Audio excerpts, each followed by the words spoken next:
Tikus masuk jebakan. Ulangi. Tikus masuk jebakan. Tinggal kita buang saja bangkainya ke sungai. Hasto dan Koni bikin isu bahwa Pak Prabowo Subianto dikudeta Mas Gibran. Cuma mimpin 3 tahun saja, selanjutnya bakal diambil alih Gibran. Itu kan cuma jebakan. Nah sekarang, Persatuan Purnawirawan, Angkatan Darat, Angkatan Laut dan Angkatan Udara klarifikasi bahwa mereka tidak terlibat dalam pemakzulan Mas Gibran. Lalu apa kabar dengan para mantan jenderal yang menelan mentah-mentah hasutan Koni kemarin? Pernyataan sikap bersama Pepabri, LPRI, PPAD, PPAL, PPAU, PP Polri, dan Perim. 1. Wadah Purnawirawan TNI Polri yang resmi adalah Pepabri, LPRI, PPAD, PPAL, PPAU, PP Polri, dan Perim. 2. Soliditas TNI Polri merupakan jaminan bagi tetap tegaknya dan utuhnya NKRI. Oleh karena itu, diperlukan konsolidasi yang terus-menerus. 3. Purnawirawan TNI Polri walaupun sudah purna tugas tetapi belum purna pengabdian tetap berpedoman pada Sabta Marga, Sumpah Prajurit, dan Tribrata sehingga Purnawirawan TNI Polri tetap setia dan taat kepada konstitusi. 4. Purnawirawan TNI Polri mendukung sepenuhnya program pemerintah sesuai dengan Asta Cita. Nah, loh. 5. Purnawirawan TNI Polri mengajak semua lapisan masyarakat untuk bersama-sama mendukung kelancaran pembangunan nasional. Selesai. Nah, kan pada akhirnya ada klarifikasi dari Persatuan Purnawirawan TNI Angkatan Darat, Laut, bahkan Udara. Kalau mereka ini tidak terlibat nih dalam barisan kemarin yang menyatakan pengen banget memakzulkan Mas Gibran. Wah, ini organisasi resmi. Beda sama yang kemarin. Kalau yang kemarin ya katakanlah forum Purnawirawan lah ya. Kenapa saya mengatakan itu forum? Karena ini sudah ada nih pihak resminya yang menyatakan itu tegak lurus dengan pemerintahan saat ini, yaitu pemerintahnya Pak Prabowo dan juga Mas Gibran. Tidak ada tuh istilah kudeta mengkudeta atau ingin memisahkan antara Pak Prabowo dengan Mas Gibran. Beda kan sama yang kemarin? Gerakan kemarin yang tiba-tiba muncul dan mengatasnamakan Purnawirawan TNI, padahal ya ini ada yang secara resminya gitu. Mereka bahkan mengklarifikasi kalau tidak ada keterkaitan mereka dengan narasi kemarin gitu. Dan ini sebenarnya semakin memperkuat dugaan kita sebelumnya, teman-teman. Sebelumnya kalau mungkin kalian pernah menonton videoku ya, bisa, kalau masih belum menonton kalian bisa cek di channel ini, silakan cek di channel ini. Saya pernah mengatakan kok ini agak mencurigakan ya. Jangan-jangan nih aksi dari Purnawirawan kemarin ya, forum Purnawirawan lebih tepatnya, itu gara-gara hoaxnya Ibu Koni yang mengatakan, oh Pak Prabowo ini hanya akan memimpin selama 3 tahun saja. Setelah itu akan diambil alih oleh Mas Gibran. Kok bisa seorang purnawirawan itu percaya dengan hoaxnya Ibu Koni yang sampai detik ini pun tidak dibuktikan dan tidak ada buktinya mengenai hal itu. Secara tidak langsung Ibu Koni berpandangan, oh Pak Prabowo kan kenapa-kenapa nih di 3 tahun pemerintahnya nanti. Makanya diambil alih oleh Mas Gibran. Dan itu dipercaya oleh purnawirawan, oleh forum Purnawirawan TNI kemarin, orang-orang kemarin. Selain para purnawirawan yang pada akhirnya memberikan klarifikasinya, ini ada sebuah media lagi yang bernama Tempe ya.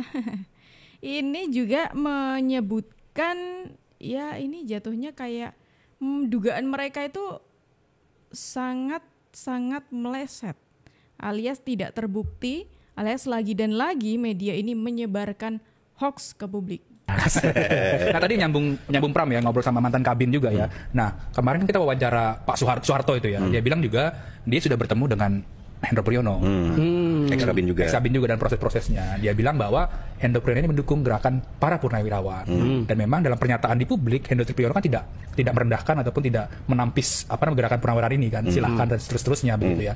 Dan mereka mengklaim bahwa Hendro Priyono ini mau ikut menekan, tapi dibilang nanti dulu Pak, dia bilang. Intinya Hendro Priyono ingin menyusul.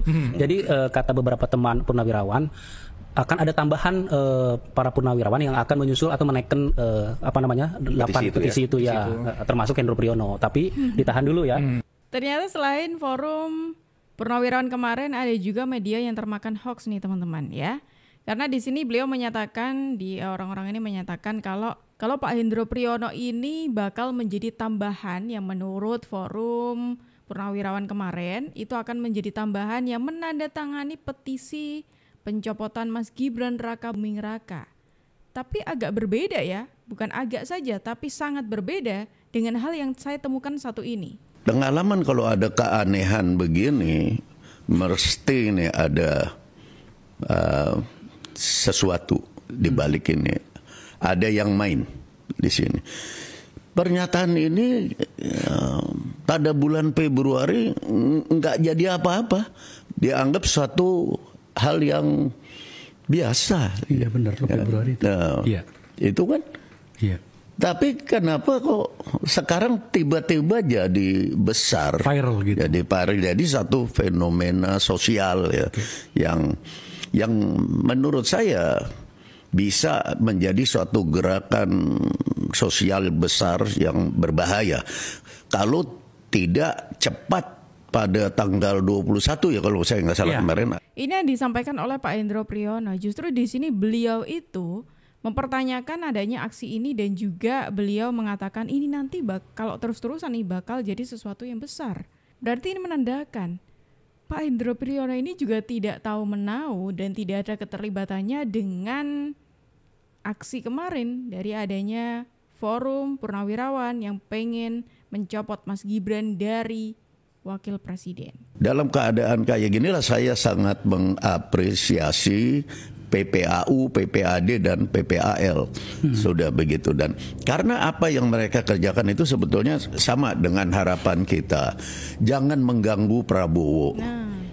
Jangan memaksa dia untuk melakukan sesuatu yang kita sarankan gitu.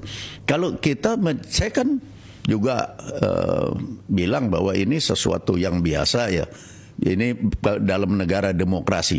Tapi ini kan merupakan saran kan. Kalau saran, sehebat apapun saran kita itu, kalau sudah sampai kepada kepala negara, ini kan masalah kenegaraan kan. Sudah selesai dong tugas kita. Tidak bisa kita ngajukan saran terus kita, loh kok Presiden diam aja atas saran itu, nggak bisa begitu. Itu namanya bukan saran lagi, itu maksa. Nggak bisa kita memaksa Presiden, memaksa Prabowo sampai nanti dia bisa-bisa kepleset melanggar undang-undang. Menurut Bapak ini sudah memaksa Presiden ya? Nah ini pandangan Pak Hendro Priyono lagi semakin memperjelas kalau beliau ini tidak ada keterkaitannya dan beliau sejalan dengan yang dinyatakan oleh organisasi resmi TNI ya, organisasi resmi Purnawirawan TNI yang menyatakan mereka mendukung dan sejalan tegak lurus dengan pemerintahannya Pak Prabowo Subianto dan juga Mas Gibran. Tidak ada tuh wacana-wacana mengenai pencopotannya Mas Gibran ataupun memisahkan Pak Prabowo dengan Mas Gibran karena itu satu kesatuan. Selain itu di sini Pak Hendro Priyono juga menjelaskan kalau Mas Gibran ini mengenai pencopotannya Mas Gibran tidak bisa seenteng itu. Tidak bisa seenteng itu. Dan di sini Pak Hendro Priyono juga menjelaskan, Pak Prabowo itu tidak bisa mencopot Mas Gibran. Memang aturannya seperti itu. Yang bisa memakzulkan Mas Gibran yaitu MPR. Makanya ketika ini Pak Prabowo didesak nih untuk memakzulkan Mas Gibran atau mencopot Mas Gibran, ini sama halnya mereka juga mengarahkan Pak Prabowo untuk melanggar aturan yang ada gitu loh. Baru kali ini tuntutan mundur, tuntutan diganti itu diarahkan kepada Wakil Presiden. Nah pertanyaannya, kalau secara politik itu susah untuk terrealisasi melihat komposisi parlemen semacam itu, lantas bagaimana cara kita membaca? Nah, saya melihat apa yang kita lihat belakangan ini itu tidak bisa dipisahkan dari 2029. 2029. Terutama pasca penghapusan presidensial threshold di MK. Jadi dengan adanya kasus ini itu pasti posisi Gibran itu sudah tersandera secara politik. Jadi sulit untuk membayangkan Gibran maju lagi di 2029. Baik sebagai capres atau cawapres. Dan jangan lupa Pak Prabowo sudah diputuskan sebagai capres oleh Gerindra, kemudian didukung oleh PAN. Tetapi yang belum pasti adalah siapa cawapresnya. Oke, saya paham sekarang. Ini menarik teman-teman. Jadi sebetulnya orang-orang yang pengen banget memakzulkan Mas Gibran atau sekarang lagi ya apa katakanlah lagi membuat kericuhan soal Mas Gibran gitu ya. Sebetulnya mereka tuh tahu kemungkinan untuk memakzulkan Mas Gibran itu akan susah. Mereka tahu itu. Mereka sudah tahu hasilnya. Tapi kenapa mereka melakukan hal itu? Karena tujuan mereka itu bukan kok untuk memakzulkan Mas Gibran saat ini. Kenapa saya bilang saat ini? Karena tujuan mereka itu di 2029 nanti. Mereka berusaha untuk menanamkan di otak kita kalau Mas Gibran ini orang yang benar-benar bermasalah sekali. Sehingga nanti di 2029, misalkan ini kan terus-terusan ya kan, target mereka itu untuk membuat citranya Mas Gibran itu jatuh tiap harinya. Jadi harus ada berita buruk mengenai Mas Gibran. Makanya tadi aku bilang kan mereka menanamkan hal-hal berkaitan dengan Mas Gibran, yaitu hal-hal negatif berkaitan Mas Gibran di tiap harinya. Tujuan mereka ketika itu terus ditanamkan mulai detik ini ya, mulai detik ini nanti di 2029 jalan Mas Gibran untuk maju lagi akan semakin susah. Itu tujuan mereka. Dan kenapa tadi aku bilang mereka sudah membaca kalau misalkan memakzulkan Mas Gibran itu akan susah? Karena sedari awal Mas Gibran itu sudah melewati proses dari awal, ya seperti sewajarnya hukum yang ada di Indonesia, yang sudah ditegakkan di Indonesia mengenai pemilu. Dari proses awal hingga ujungnya Mas Gibran dipilih langsung oleh rakyat. Gibran Rakabuming harus dimaksulkan. Bagaimana ceritanya mau dimaksulkan? Saya sebagai anggota MPR, saya tidak pernah berpikir untuk memaksulkan Gibran Rakabuming. Kenapa? Karena proses demokrasi sudah berakhir. Pemilu sudah berakhir. Harusnya proses-proses seperti ini harus kita hormati dan kita hargai. Hasil pemilihan umum, pemilihan presiden itu adalah hasil yang dilahirkan oleh rakyat Indonesia. Iya, betul. Pak Prabowo dan Pak Gibran sudah dipilih oleh rakyat. Pilihan rakyat ini harus kita hormati, harus kita hargai sebagai takdir yang harus kita terima. Kalau kita menolak Gibran, itu artinya kita menolak takdir Tuhan. Kalau kita berpikir untuk memaksulkan Gibran, maka sama halnya kita memaksulkan takdir Allah. Tidak bisa. Ya. Dan satu lagi, yang bisa memaksulkan presiden atau wakil presiden itu adalah anggota MPR. Tuh, didengerin ya. Bukan orang luar. Ide-ide bolehlah, bicara bolehlah. Tapi kalau sampai memaksulkan, tidak mungkin. Tidak bisa. Kenapa? Karena MPR belum pernah membicarakan itu. Saya pikir sudahlah. Kita semua harus bisa menerima hasil ini. Rakyat Indonesia sudah memilih. Sudah memilih Gibran Rakabuming sebagai wakil presiden, wakil dari Bapak Prabowo Subianto. Tidak usah kita olah-olah lagi. Tidak usah kita seret-seret lagi. Kalaupun misalnya kita tidak suka dengan Pak Gibran, kita kritis boleh. Tapi sebagai orang tua misalnya, kalau Mas Gibran ada kesalahan, kan bisa dipanggil. Sebagai anak muda, Mas Gibran saya pikir bisa dinasihati. Tidak lantas kemudian harus dimaksulkan. Ya. Mohon maaf, saya agak kurang setuju. Karena wakil presiden satu paket dengan presiden. Kalau kita tidak setuju dengan wakilnya, maka berarti kita tidak setuju juga dengan presidennya. Nah, ini pernyataan dari Laude Umar ya, salah satu anggota DPD RI yang mana beliau ini juga merupakan kader PDI Perjuangan. Beliau mengatakan, saya tidak sepakat dengan hal itu. Yang pertama pastinya karena presiden dan wakil presiden itu sepaket. Kedua, karena ini sudah melalui proses pemilu yang panjang dan ini sudah merupakan hasil keputusan bukan hanya 1-2 orang, tapi rakyat Indonesia. Ini merupakan suara rakyat Indonesia yang memilih Mas Gibran dan juga Pak Prabowo Subianto untuk memimpin Indonesia. Terus sekarang kenapa kok mendadak nih orang-orang ini bikin keributan, kericuhan yang mengatakan kalau Mas Gibran ini layak untuk dimakzulkan? Coba sekarang saya tanya, emang alasannya apa? Alasan untuk memakzulkan Mas Gibran itu apa? Apakah Mas Gibran melakukan kesalahan? Ya tidak kan? Dan saya yakin mereka tidak punya dasar yang kuat untuk menurunkan Mas Gibran sebagai wakil presiden. Karena tujuan mereka itu untuk di 2029 nanti. Udah jelas ya Bang ya? Jadi kalau soal anaknya yang dinasti itu tidak termasuk yang diminta maafkan. Ya sekarang masalahnya di mana Bang? Itu diminta. Itu Bang Rey langsung mintanya permintaan. Bang Panel silakan. Tuh. Kan dari tadi udah saya bilang. Sebagai pengkritik kurang kreatif. Masa nanya salahnya apa supaya saya kritik gitu. Gini, Mas Gibran maju calon wakil presiden. Ya. Saya senang. Nah, bahwasanya Bang Rey tidak senang, itu kan masalah Bang Rey. Dan pada titik senang. Itu kan soal tidak senang. Oh ya, gimana? Kalau nggak senang apa berarti? Itu menurut saya melanggar etika demokrasi. Jadi ini bukan persoalan melanggar. Kalau sudah melanggar itu bukan persoalan. Menurut saya tidak melanggar aturan demokrasi. Kenapa sudah kalau menurut Bung Kodari tidak yang sudah berjalan dan dipilih oleh rakyat? Bung Rey nggak boleh lupa bahwa ini dipilih oleh rakyat. Kalau bukan itu, bukan dianggap. Lalu kenapa minta maaf? Kita harus menghargai pilihan rakyat. Dan ini balik lagi saya sudah tekankan ya, ini melalui proses yang panjang. Dan kita tidak boleh melupakan suara rakyat yang sudah memilih Mas Gibran dan juga Pak Prabowo. Kita tidak boleh menutup mata kalau memang suara rakyat itu banyak di Pak Prabowo dan juga Mas Gibran yang percaya kalau dua orang ini bisa memimpin Indonesia. Dan sekarang kok yang disuruh untuk diturunkan itu Mas Wapresnya, dan ini menjadi sejarah baru juga menurutku. Biasanya orang-orang itu pengen banget presidennya yang dimakzulkan atau diturunkan, seperti di eranya Pak Soeharto waktu itu ya. Kali ini enggak, kali ini berbeda. Kali ini Mas Wapresnya, wakil presidennya yang justru pengen banget diturunkan. Kenapa tidak menyenggol Pak Presidennya?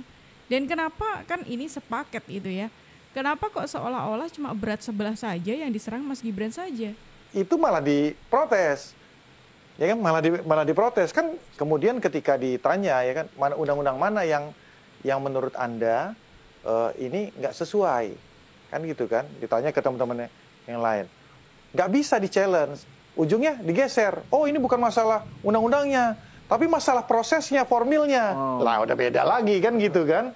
Jadi ini kan yang tidak ini ya, maksud saya itu kan memang ujungnya ya kalau nggak suka aja gitu, cari-cari alasan aja. Nah ini yang aku bilang tadi teman-teman, mereka itu tidak punya bukti, tidak punya dasar untuk memakzulkan Mas Gibran.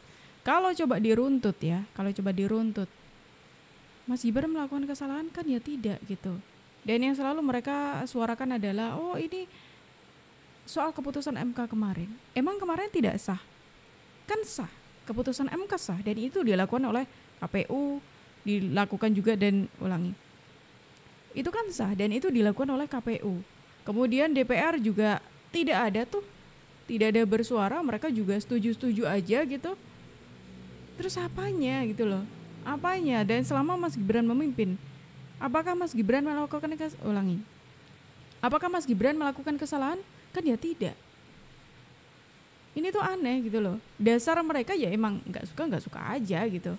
Tapi mereka terus-terusan menarasikan itu, ujung-ujungnya ya pemakzulan. Kalau nggak gitu ya banyak lah ya yang menarasikan ketidaksukaannya dengan Mas Gibran gitu. PDIP ternyata menerapkan politik dinasti di DPR nih. Dua caleg terpilih yang seharusnya duduk di DPR disuruh PDIP melepaskan kursi mereka.